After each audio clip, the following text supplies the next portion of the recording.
नमस्कार साथियों, मैं मनोज साहू।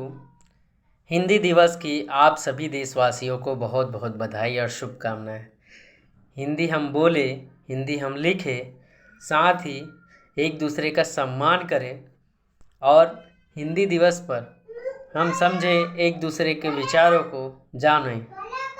चलिए, हिंदी दिवस पर भैया सुशील गजबीये की यह कविता आपके नाम।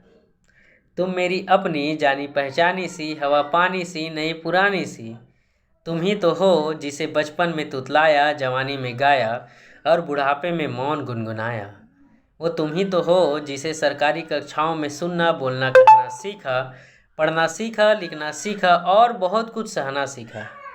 वो तुम ही तो हो जिसके दम पर हिम्मत से आगे बढ़ना सीखा, ठोकरों से लड़ना सीखा। विषम परिस्थितियों में भी मैंने गीत पर प्यार के गढ़ना सीखा। वो तुम ही तो हो, अंतर मन के भावों का विस्तार तुम्ही से आता है। मन में आंदोलित ऊर्जा का ज्वार तुम्ही से आता है। शोषित निर्बल की ऋण बनूं, ये ढाल तुम्ही से आता है। मातृभूमि की रक्षा का रग में उबाल तुम्ही से आता है। वो तुम ही तो हो जिसके दम पर कभी तुलसी सूर कबीरा था, कोई महादेवी कोई मीरा था।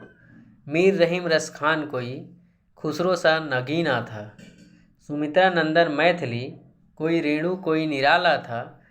कोई नागर कोई प्रेमचंद कोई बच्चन की मधुशाला था। वो तुम ही तो हो जिस पर मुझे गर्व है। तुम मेरी हिंदी हो, मैं मौन रहूं या कुछ गाऊं, या बन कविता मैं मुस्काऊं। कोई गीत लिए अधरों पर मैं, हिंदी है हम वतन दोहराऊं। वो तुम ही तो हो जिस पर मुझे गर्व है। तुम मेरी हिंदी हो, हिंदी मेरी जान, हिंदी मेरी अभिमान। बहुत ही सुंदर यह कविता पेश था आपके नाम। निवेदन रहेगा कि मेरे YouTube चैनल को आप सब्सक्राइब करेंगे, लाइक करेंगे, शेयर करेंगे, सपोर्ट करेंगे। धन्यवाद।